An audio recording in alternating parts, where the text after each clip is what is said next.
அல்லேலூயா. சத்தமா அல்லேலூயா. இயேசு நம்ம கூட இருந்த எல்லாவற்றையும் ஜெயம் எடுக்க முடியும். அல்லேலூயா. கர்த்தர் இன்றைக்கு நம்மோடு கூட பேசும்படியாய் எடுத்துக்கொள்ளலாம். சங்கீதங்களின் புஸ்தகம் 90ஆம் அதிகாரத்திலே 14வது வசனத்தை ஒரு வாசிக்கலாம். நாங்கள் எங்கள் வாழ்நாளெல்லாம் களிகூறும்படி இக்காலையிலே எங்களை உம்முடைய கிருபையினால் எங்களை என்ன செய்யும்? திருப்தியாக்கும். என்ன செய்யணுமா? உம்முடைய கிருபையினால் காலைதோறும் என்ன செய்ய வேண்டுமா? எங்களை திருப்தியாக்கும், என்னை திருப்தியாக்கும் என்று தாவீது சொல்லுகிறார். அல்லேலூயா. அப்ப நீங்கள் வாழ்நாளெல்லாம் களி கூற வேண்டும். களி கூறுதல் அப்படின்னா என்ன அர்த்தம்? என்ன அர்த்தம்? களி கூறுதல் அப்படின்னா என்ன அர்த்தம்? ஆங்கில பைபிள்ல ரிஜாய்ஸ் எழுதியிருக்கிறார். மகிழ்ச்சி, சந்தோஷம். அல்லேலூயா. வாழ்நாளெல்லாம் நீங்க என்ன செய்யணுமா? மகிழ்ந்து களி கூற வேண்டும். வேதம் சொல்லுகிறது, இஸ்ரவேல் குமாரத்தியே நீ மகிழ்ந்து களி கூறு. இஸ்ரவேல் குமாரரே நீ மகிழ்ந்து களி கூறு. அல்லேலூயா. அப்போ நீங்கள் வாழ்நாளெல்லாம் மகிழ்ந்து களி கூற வேண்டும் என்றால் உங்களுக்கு என்ன தேவைப்படுகிறது? என்ன தேவைப்படுது? கிருபை தேவைப்படுது. அல்லேலூயா. கிருபை வேணுமா? இந்த பக்கம் பணம் இருக்கு, இந்த பக்கம் கிருபை இருக்கு. சரிங்களா? லெஃப்ட் சைடுல மணி, ரைட் சைடுல கிரேஸ். எதை சூஸ் பண்ணுவீங்க? எதை சூஸ் பண்ணுவீங்க? முதல்ல எது வேணும்னு ஆண்டவர் கேட்கிறாருன்னு வச்சுக்கோங்களேன். இந்த பக்கம் கிட்டத்தட்ட மணி இருக்குது, இந்த பக்கம் அடுக்கடுக்கா கிரேஸ் இருக்கு. முதல்ல எதை சூஸ் பண்ணுவீங்க? எதை சூஸ் பண்ணணும்? ஏன் இத முதல்ல சூஸ் பண்ணணும் தெரியுமா? ஆனா நம்ம பிரச்சனை வந்து என்ன சொல்லும்? எதை சொல்லும்? பணத்தை தான் தேர்ந்தெடுக்க சொல்லும். ஆனா பரிசுத்த வேதம் தேவன் நமக்கு சொல்லுகிறார், முதலாவது நீ தேர்ந்தெடுக்கிறது எதை தேர்ந்தெடுக்கணும்? கிருபையை தேர்ந்தெடுக்கணும். இதுக்கு விளக்கம் என்ன அப்படின்னா, தாவீது சொல்றாருல, என் வாழ்நாளெல்லாம் நம்ம இருந்து களி கூறும்படி எனக்கு என்ன தேவை? உம்முடைய கிருபை. God grace. ஆண்டவருடைய கிருபை நமக்கு தேவைப்படுகிறது. அல்லேலூயா. அப்ப கிருபை மஸ்ட். அல்லேலூயா. அப்போ முக்கியமானது என்ன அப்படின்னா கிருபை. ஏன் கிருபையை முதல்ல சூஸ் பண்ணணும் அப்படின்னா, இங்க மணி இருக்குது, இங்க கிருபை இருக்குது. இப்போ ஒண்ணு வேண்டாம், ரெண்டு பேரும் எந்திரிமா வாய் யூடியூப்ல எல்லாரும் பார்க்கட்டும், உலகமே உங்க பார்ப்போம். அமெரிக்காவில் உங்க சொந்த மதம் இருந்தா எங்க அக்கா மகளா அப்படின்னு பார்ப்பாங்க. எந்திரி வா, எந்திரிமா, நல்ல பிள்ளை. வா, நீ யூடியூப்ல வருவ, வந்தா தம்பி வாடா, நீ வாடா. கேள்வி கேட்க மாட்டேங்க, வாங்கப்பா. சும்மா எக்ஸாம்பிளுக்கு தாங்க நெல்லு, நீங்க நெல்லு, இன்னும் ஒரு ஆளு நெல்லுங்க. வாங்க, உங்க சித்தப்பா, பெரியப்பா, மாமா, மச்சம் எல்லாரும் எந்த ஊர்ல எல்லாம் பாப்பாங்க.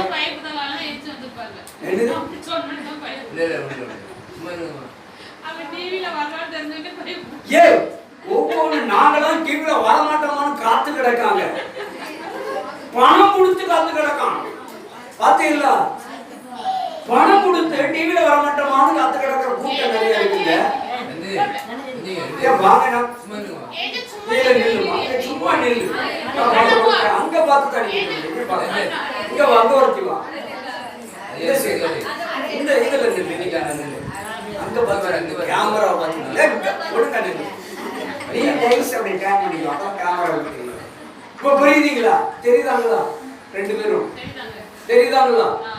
சரி, பாருங்க. உன் பேர் என்ன பேரு? சொல்லிரு பேரையும். ஆரோக்கிய மேரியா? இப்ப ஆரோக்கிய மேரி. உன் பேரு நந்தினி. இப்ப ஆரோக்கிய மேரி எந்த பக்கம் நிக்கிறா? பணம் வச்சிருக்கிறான், பண பக்கத்தை சூஸ் பண்ணிட்டான்.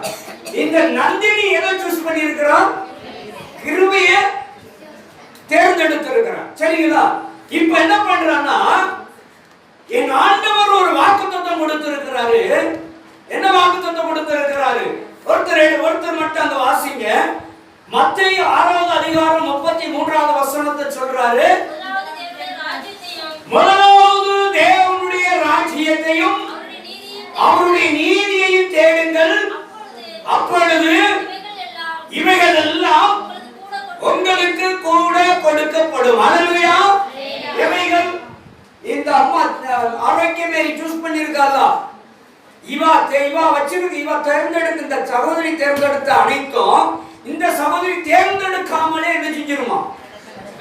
எதனால? முதலாவது அந்த அம்மா எதை சூஸ் பண்ணிருக்காங்க? கிருபையை சூஸ் பண்ணனால இந்த சகோதரிக்கு இது என்ன ஆயிருது? ஆட்டோமேட்டிக்கா அவங்களுக்கு கிடைச்சிருது. ஆனா இந்த சகோதரி அதை தள்ளி விட்டுட்டு பணத்தை மட்டும் சூஸ் பண்ணிருக்காங்க. செப்பனியா 1:18 வாசிங்க பார்ப்போம். செப்பனியா 1:18 என்ன சொல்லுது? கர்த்தருடைய உக்கிரத்தின் நாளிலே அவர்கள் சேர்த்து வைத்த வெள்ளியும் அவர்களுடைய பொன்னும் அவர்களை என்ன செய்யாதான்? தப்புவிக்காது. போதும். பாருங்க, கர்த்தருடைய உக்கிர கோபம் வருகிற பொழுது இந்த அம்மா சேர்த்து வச்சிருக்கிற, இந்த சகோதரி சேர்த்து வச்சிருக்கிற, இந்த சகோதரி தேர்ந்தெடுத்த மொத்த பணமும் இந்த அம்மா இந்த சகோதரி என்ன செய்யாதான்? இந்த சகோதரி முதல்ல தேர்ந்தெடுத்த இந்த பணம் இந்த சகோதரியை காப்பாத்துமா? நான் சொல்லல, பைபிள் சொல்லுது. கர்த்தருடைய உக்கிரத்தின் கோபத்திலே இந்த பணம் என்ன செய்யாதான்? ஆபத்துக்கு உதவாது. குப்பைக்கு சமம். ஆபத்துக்கு உதவாத பணம் எதுக்குங்க சமம்? குப்பைக்கு தானே சமம். அப்படிதானே? ஆபத்துக்கு, என் உயிருக்கு உதவாத இந்த பணம் குப்பைக்கு சமம். ஆனால் தாவீது சொல்லுகிறான், நான் வாழ்நாளெல்லாம் மகிழ்ச்சியா இருக்கணும்னா எனக்கு என்னது மட்டும் போதும்? கிருபை மட்டும் போதும். தேவனுடைய ராஜ்யத்தை மட்டும் நான் முதல்ல தேர்ந்தெடுத்தாலே போதும். இந்த பணம் நான் தேடி போக வேண்டாம். அந்த பணம் ஆட்டோமேட்டிக்கா என் பின்னால வந்துரும். அல்லேலூயா, அல்லேலூயா. அப்ப நான் பணத்தை முதல்ல என்ன செய்யக்கூடாது? தேர்ந்தெடுக்க கூடாது.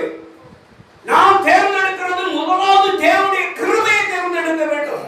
முதலாவது தேவனுடைய கிருபையை நான் தேர்ந்தெடுத்தேன்னா இந்த பணம் என்ன தேடி வரும். இந்த பணம் என்ன தேடி வந்தா என்ன பாதுகாக்கும்? நான் பணத்தை தேடி போனா பணம் என்னை பாதுகாக்காது. அதுக்கு வேணாலும் 2 எக்ஸாம்பிள் தாரேன். சரியா? என்கிட்ட ஒரு நோட்டு தான் இருக்கு நினைக்கிறேன். கார்டு இருந்ததுனால நோட்டு இல்லை. சரி, ஒரே ஒரு சகோதரி மட்டும் இப்போ மணி உட்காரமா. அடுத்த லெவல் சகோதரி தான் ஒருத்தர் யாராவாமா? கேள்விலாம் கேட்கவே மாட்டேன். சும்மா நின்றுட்டு தான் போகிறீங்க. ப்ளீஸ். சரி, நீங்க வாங்க. விவரம் தெரிஞ்சு ஆடுவாங்க. இல்லை, ஒரு எக்ஸாம்பிளுக்கு தாமா நீங்க தான் விளக்கம் சொல்ல முடியும். வேற ஒன்றும் இல்லை. இந்த நோட்டை மட்டும் பிடிங்க. வாங்க வாங்க. ஒன்றும் இல்லை, கேள்விலாம் கேட்க மாட்டேன். வாங்க. வேற ஒருத்தர் வா. தங்கச்சி வா, முடிவாங்க. ஏன் என்ன இந்த பையன்? இந்த நோட்டை மட்டும் பிடிக்கிறதுக்கு மட்டும் வாங்க. ஓடிய இதுதான் நல்ல பிள்ளை. ஓமா ஆமா சோதரம் நல்லவர். இங்க இப்ப இந்த நோட்டை என்ன செய்யறது தெரியுமா? இப்படி பிடிக்க, இப்படி பிடிச்சிக்கோ. இங்க தள்ளி இங்க இங்க தெரியும். நல்ல சரியா? இன்னும் நீட்டு, கையை ஃபுல்லா நீட்டு, பெண்டாக கூடாது. இப்ப சரியா? நான் சொல்றத மட்டும் நீ கேள்வி பார்க்கணும். நீட்டு நல்லா டெம்பிள் இருக்கலாம் அப்படி பிடிச்சிக்கோ. இப்போ இந்த எல்லாரும் உனக்கு தெரியுறாங்களா? நல்லா பாருங்க. எத்தனை பேர் தெரியாங்க உங்க கண்ணு? அப்படியே ஸ்ட்ரெயிட் பார்வையில ஸ்ட்ரெயிட்டா பாருங்க. நேர் பார்வையில இந்த பணம் உங்க முன்னாடி இருக்குது. இப்போ உங்க கண்ணுக்கு எத்தனை பேர் தெரியுறாங்க? எத்தனை பேர் தெரியுறாங்க? அவ்வளவு பேர் ஓரளவு தெரியுதா? எல்லாரும் கவரேஜ் ஆகும். அப்படியே பணத்தை நெருக்கு கிட்ட வாங்க. கண்ணு நெருக்கு கொண்டு சரியா? இப்ப எவ்வளவு பேர் தெரியுதாங்க? கொஞ்சம். பாதி பேர் என்ன ஆயிட்டாங்க? தெரியல. கொஞ்சம் தெரியுதாங்களா? தெரியுதாங்க, அப்படிதானே? இப்ப இந்த பணத்துக்கும் இவங்களுக்கும் இவ்வளவு டிஸ்டன்ஸ் இருக்குல்ல, இவ்வளவு கொஞ்சம் ஃபுல்லா தூரமா இருந்தா ஓரளவு 99% இந்த சகோதரிக்கு நீங்க எல்லாரும் தெரிவிங்க. புரிஞ்சுட்டீங்களா? அதே பணம் இந்த சகோதரிய கொஞ்சம் நெருமையில பாதி பேரை காணாம போயிருவீங்க, பாதி பேரு கண்ணுக்கு தெரியல. இப்ப இந்த பணத்தை கண்ணுக்கிட்ட கொஞ்சம் கொண்டுவாங்க. இப்ப எத்தனை பேர் தெரியுறாங்க? யாருமே தெரியலையா? பணம் கண்ணை மறைச்சிட்டு, பணம் என்னத்தை மறைச்சிட்டு? நேற்று வரைக்கும் தெரிஞ்ச அக்கா இன்னைக்கு இந்த பணம் இந்த அக்கா கிட்ட வந்தோடனே நீங்க என்ன பண்ணிட்டீங்க? தெரியாம போயிட்டீங்க. புரிஞ்சுட்டீங்களா? பழமொழி கேள்விப்பட்டிருக்கீங்களா? பணம் என்னத்தை மறைச்சிட்டு? கண்ணு மறைச்சிட்டு. நான் ரோட்ல நின்னேன், இந்த பேர் என்ன பெருமா ஜாய்ஸ் சகோதரி போனா இனி கண்டுவிடவே இல்லை. காரணம் என்ன? காரணம் என்ன? பணம் கண்ணு மறைச்சிட்டு. இப்போ இந்த பணத்துக்கு இந்த சகோதரிக்கும் எவ்வளவு இருக்கணும்? கண்ணுக்குள்ள கண்ணு பக்கத்துல இருக்கணுமா பணம்? பணம் என்னைக்குமே தூரம் இருந்தா தான் நீங்க எல்லாருமே தெரிவிங்க. பணம் என் கிட்ட இருந்தா நீங்க எல்லாரையும் என் கண்ணு தெரியாது. என் கண்ணுக்கு தெரியுதா? என்னதான் தெரியும்? பணம் மட்டும் தான் தெரியும், வேற ஒருத்தரையும் தெரியாது. எவன் எப்படி போறான், எவன் எப்படி நடக்கிறான், எவனுக்கு என்ன நடக்கு, எதுவுமே எனக்கு தெரியாது. எனக்கு தெரிஞ்சதெல்லாம் பணம் ஒண்ணுதான். புரிஞ்சுட்டீங்களா? அப்படிதானே? பணத்தை வச்சுட்டு போயிருவோம். தேங்க்யூ. புரிஞ்சுட்டீங்களா? சோ எக்ஸாம்பிள் பாருங்க. அப்ப ஒரு மனிதனுக்கு முதல்ல தேர்ந்தெடுக்கிறது பணத்தை தேர்ந்தெடுத்தா, பணம் நமக்கு என்னைக்கு தேவை இல்லைன்னு நான் சொல்லல. பணம் என்னைக்குமே ஒரு ஒரு அளவுக்கு தான் தேவை. எவ்வளவு தூரத்துல இருக்கணுமோ அவ்வளவு தூரம் இருக்கணும். தயவு செய்து பணம் தேவைக்கு மேல வந்துச்சுன்னா பணம் உங்களை பாதுகாக்காது. பணத்துக்கு தான் நீங்க காவலாளியா இருக்கணும், பணம் உங்களை பாதுகாக்காது. அல்லேலூயா. என்னையும் அப்படித்தான், எனக்கும் சேர்த்துதான். பணத்துக்கு நான் காவலாளியா இருக்கணுமா, நான் சம்பாதிச்ச பணம் எனக்கு காவலாளியா இருக்கணுமா? சொல்லுங்க. எனக்காக தானே பணம், பணத்துக்காக நானா? பணம் எனக்காகவே. பணம் நமக்காக உருவாக்கப்பட்டது பணமா, பணத்துக்காக நாம உருவாக்கப்பட்டோமா? சொல்லுங்க. எல்லாமே நமக்காக உருவாக்கப்பட்டது, அப்படிதானே? அப்ப நமக்காக உருவாக்கப்பட்ட ஒன்று நம்மளை பாதுகாக்க வேண்டிய ஒழிய நாம அதை பாதுகாத்துக்கிட்டு அடையக்கூடாது. அல்லேலூயா, அல்லேலூயா. அப்ப அந்த பணம் என்னைக்குமே ஒரு குறிப்பிட்ட தூரத்துல தான் இருக்கணும். பணம் கண்ணை மறைச்சிடக்கூடாது. அல்லேலூயா. அதுக்கு தான் சொல்றது, முதலாவது தேர்ந்தெடுக்கிறது என்னத்தை தேர்ந்தெடுக்கணும்? அல்லேலூயா. சங்கீதக்காரன் 23:6 சொல்றார் பாருங்க. என்ன சொல்றாரு? என் ஜீவனுள்ள நாளெல்லாம் நன்மையும் கிருபையும் என்னை தொடரும். அல்லேலூயா. வெள்ளியும் பொன்னும் பணமும் என்னை தொடரும் என்று சொல்லல, நன்மையும் கிருபையும் என்னை தொடரும். அல்லேலூயா. அப்போ ஒரு மனிதனுக்கு, ஒரு குடும்பத்துக்கு, ஒரு பிள்ளைக்கு மிகவும் அவசியமானது தேவனுடைய கிருபைதான். அப்ப முதலாவது நீங்களும் நானும் தேர்ந்தெடுக்கிறது எதை தேர்ந்தெடுக்கணும்? கிருபையை தேர்ந்தெடுக்கணும், பணத்தை அல்ல. தயவு செய்து பணம் தான் நம்மளை தேடி வரணும் ஒழிய பணத்தை தேடி ஓடுனா செப்பனியா 1:18 சொன்னதுதான், பணம் ஒரு காலம் நம்மளை பாதுகாக்காது, பணம் நம்மளை காப்பாற்றாது. நான் அப்போதே சொன்னோம், ஒரு மனுஷனுக்கு தண்டனை கொடுக்கணும் அப்படின்னா அவங்களை ஜெயில பிடிச்சு போடணும் அவசியம் இல்லை. ஒரே ஒரு நாள் கவர்மெண்ட் ஆஸ்பத்திரியில் அவசர வார்டுல போய் ஒரு நாள் கண்ணை முடிச்சுட்டு இருக்குன்னா போதும் அவன் திருந்திடுவான். அல்லேலூயா. அங்க நடக்கிற வர்ற சம்பவங்கள் எல்லாம் பார்த்தோன்னே திருந்திடுவான். அவ்வளவு பயங்கரமான சம்பவங்கள் எல்லாம் பார்க்கிறோம், வேதனையான சம்பவங்கள். அங்க வந்து பார்த்துட்டாலே ஜாதி தெரியாது,